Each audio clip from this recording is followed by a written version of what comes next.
New word today, releasing water and increased releases as we prepare for the deluge of water coming in from our atmospheric river moving in from the Pacific. A big shift from our cold storms that dumped a ton of snow in the Sierra. Now we're getting rising snow levels and rain on top of snow. A lot of hazards that will be brewing with that development as well. Excessive rainfall in the moderate risk throughout the valley towards the coast, the foothills, a slight risk of that excessive rain in the Sierra, that coming from the Weather Prediction Center. Multiple watches and warnings also being issued. We'll break them all down. We're going to start off with our flood warning. That's going to be for the COSUMNES River, and it's rising above flood stage, it looks like, by Friday afternoon. Continued rises on the COSUMNES, and evacuation routes could be impacted. That will be the case until further notice. It's really important to download the County Emergency Alert System on your phone. Get ready to leave at a moment's notice. Also, our flood watch in effect until Sunday. It could be extended, but right now it's going to be below 4,000 feet with street flooding, creeks and streams flooding, as well as river flooding. So we've got multiple issues with flood watches throughout the northern part of the state. And as we expand the view, you can see that this extends far deep into the foothills, the valley, as well as along the coast. So any road that you're trying to take could be impacted by not only flooding, but also mud and rock slides as well. Here's a look at the forecast monitoring throughout our river system. We now have 10 that look like they're going to be above flood stage, 22 above monitor, and 68 that will be at normal conditions. But these have been changing day by day. We'll start it off with the COSUMNES River at Michigan Bar because we have that flood warning in effect for that region. You can see the latest at 5.3 feet. It's expected to rise to that flood stage during the day on Friday. It'll come down a little bit with a bit of a rise again, potentially, as atmospheric river number 2 starts to head our way early next week. Next, we'll move on to the COSUMNES River at McConnell. You can see again reaching potentially flood stage during Friday afternoon, coming down slightly, and then it's not expected to see another rise. Now, this is all in coordination with releases that are happening on many of the reservoirs, as well as out of some of those smaller tributaries as well.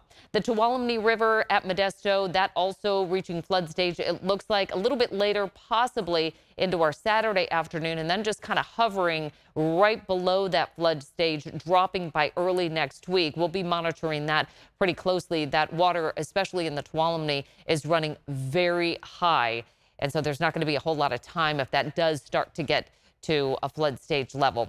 As far as our rainfall since midnight, we're closing in on almost 2 inches of rain for Santa Rosa, over an inch for Fairfield. These numbers have gone up steadily throughout the afternoon. We're now at about a ½ an inch to almost 3/4 of an inch throughout much of the valley, close to about a ½ an inch. Again, for some of these places, ½ an inch of rain on top of snow.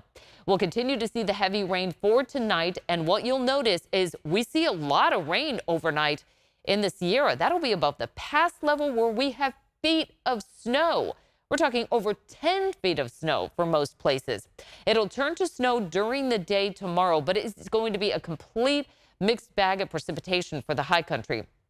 It will feel like, oh, we're through the worst of it, we're all done by Friday afternoon, but this big plume of moisture will just keep giving through Saturday and Sunday. So just with the first wave, we're expecting about an inch to almost 2 inches of rain. For the coast, the valley, the foothills, over an inch of rain, and about 3 inches of rain for South Lake Tahoe. At lake level, snow will continue to accumulate as well. Keep in mind, we're going to see that fluctuating snow level, so we're still expecting about 5 to 20 inches of snow with the first wave. When the cold wave starts to move through, we'll see lowering snow levels, but also higher impacts, going back into the extreme impact range with rainfall, runoff, avalanche danger, winter storm warning in effect until Sunday morning, with up to 6 feet of new snow by Sunday afternoon. Wind gusts 70 to 80 miles per hour, so major travel impacts, possible road closures once again. Now, that could be because of just whiteout conditions or avalanche control,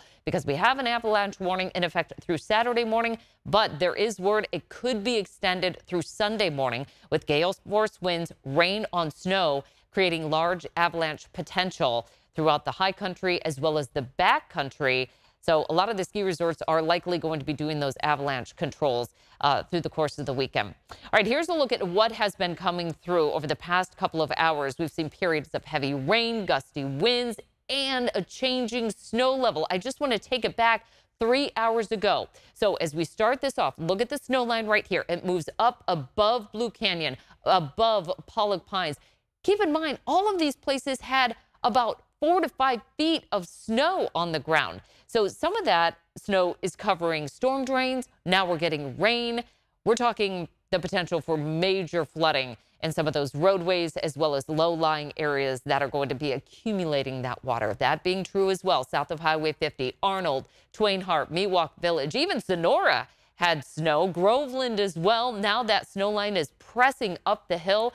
Eventually, we'll get that snow line up to about 8,000 to 8,500 feet, way above the pass level, which generally runs about 7,200 to 7,300 feet, almost 74 for Echo Summit. It will come down slightly on Friday into Saturday and Sunday, but keep in mind it's going to be fluctuating here right about 7,000 to 6,500 feet throughout the course of this storm system. So it's not all systems go as soon as that snow line drops. We'll still be looking at multiple hazards because of that shifting snow line. So a couple of the highlights here for the impacts from this first wave that's coming through: rain, snow, travel, and flooding. We also have wind mixed in there as well. We have a wind advisory in place until Friday afternoon with gusts 45 to 55 miles per hour in the valley. We've got them over 50 to 70 miles per hour through the foothills and the Sierra. So trees and power are going to be a concern, not only for just the sheer wind, but also what it's going to do to some of those snow drifts and the snow packs that are sitting on top of the trees.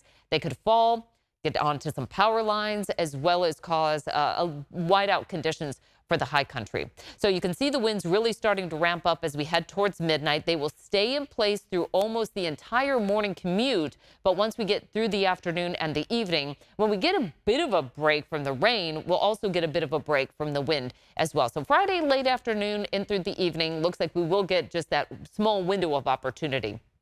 The Department of Water Resources, the U.S. Bureau of Reclamation, and many partners had a media briefing today. So I just wanted to go over some of the key highlights because this will address some of the water releases and will that water be wasted. So the water releases are happening. It's making room for runoff and flood protection. Some of these reservoirs are built for flood protection. Others are built for water capacity and water storage. So we have to kind of treat them with both. Some of that water that's being released will also help with the groundwater recharge. The excess going underground, and the Mendota pool can be released to use for that groundwater recharge. We've been talking about that, how the water under our feet has been really overpumped. And so now we're looking at the ground sinking, that subsidence, and it's causing huge issues, especially throughout the Central Valley. Also, the Delta pumps. Oh, that got people talking last time because those pumps weren't going at maximum flow. Well, they will. That maximum discharge will be happening on Friday to 9,500 cubic feet per second. That will send water downstream into Southern California eventually, and also help to make room for some of the water that's going to be coming down the hill.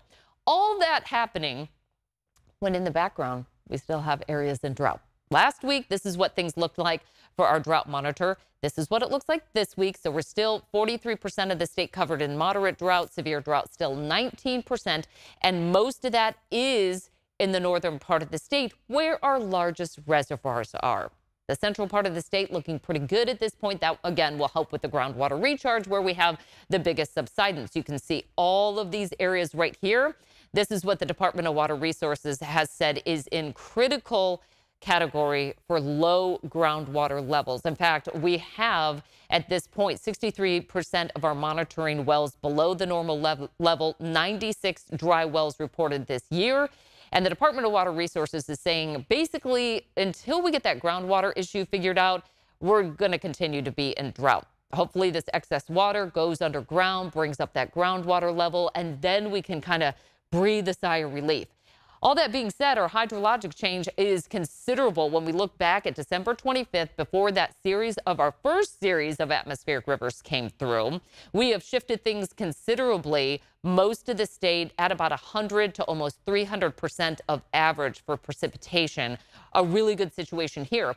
But what that also means is we've got saturated soils and a lot of runoff that will be occurring. We no longer have the ground to absorb that initial first wetting rain or series of rain that comes through. Instead, everything is pretty soggy, and a lot of that water will eventually run off. What's also super high right now is the snowpack. So we've been taking a look at this, northern, central, and southern Sierra, all way past where we should normally be this time of year, and way past our April 1st date.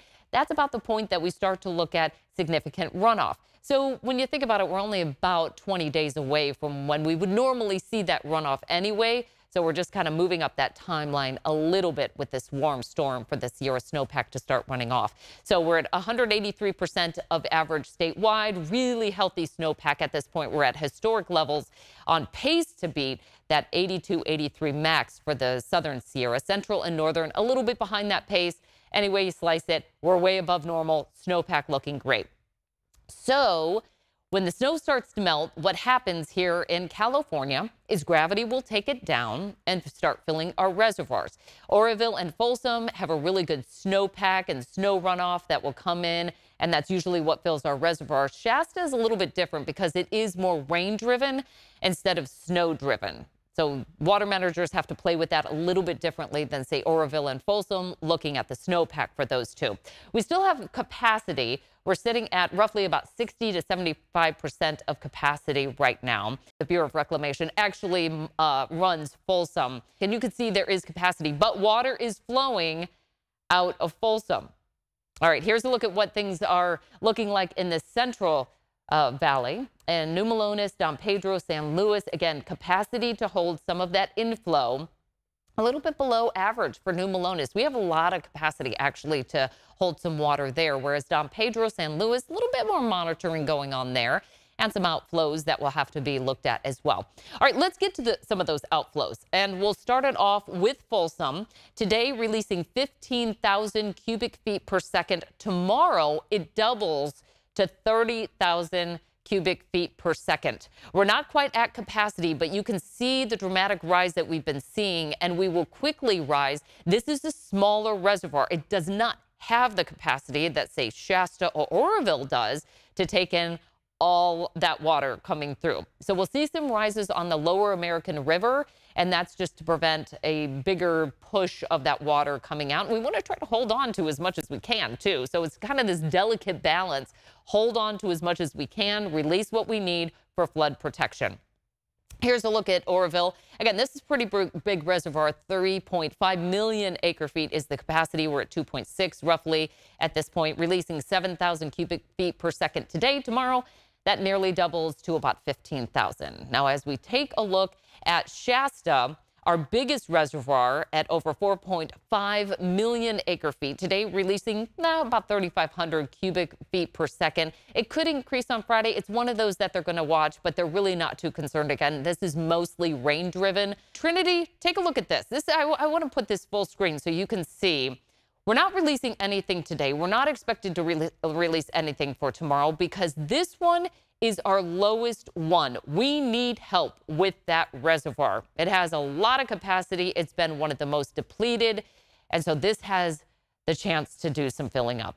All right, getting back to some of the key points here. Flooding, it will be a concern, but not a repeat of 1997. Time and time again, water officials want to make sure everybody knows that this is not catastrophic flooding. This is going to be some more small-scale flooding that we're going to be dealing with for a while.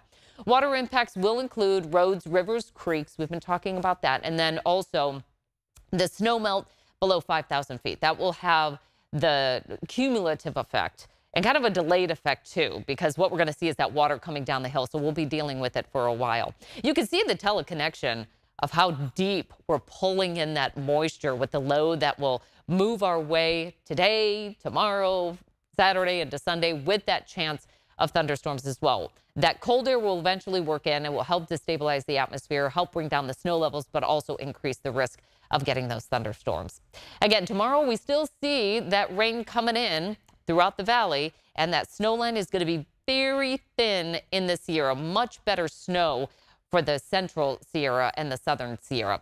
The back edge of it moves through, but we still have more because, again, we're pulling in all this moisture from the Pacific. So Saturday, we're right back at it. Now, snow levels will be a little bit lower Saturday into Sunday, but a whole lot more rain to come.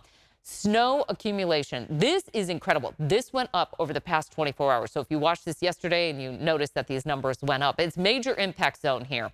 We're at about 60 to 80 inches for Donner, but Carson, Ebbets, Sonora passes all over 100 inches of snow, 80 to 100 inches as well for Lassen. And when we take a look at the precipitation, also cumulative through Sunday, this also went up overnight last night. 7.5 to 10 inches for Grass Valley, Sonora, South Lake Tahoe, 2 to 3 inches throughout the valley. Towards the coast, we could find some mudslides and rock slides as well. That is just atmospheric river number 1. When you look at the CW3E, their prediction, you can see number 2 is starting to come together, and then number 3 is a little far out. But here's the Sacramento and Stockton latitude, and you can see those storm systems are in line to hit much of the Central Valley by the time we get in through the bigger forecast, with a likely cooler scenario through the middle of March, but also likely wetter. As you just saw, we still looks like have 2 more atmospheric rivers to go through. So look at the forecast for the mountains, a mix of rain and snow right through the weekend into early next week. It is all rain for the foothills, no more snow. For the coast, it's also rain, and we're going to mix in some thunderstorm risks in there through Sunday. Rain continues into next week.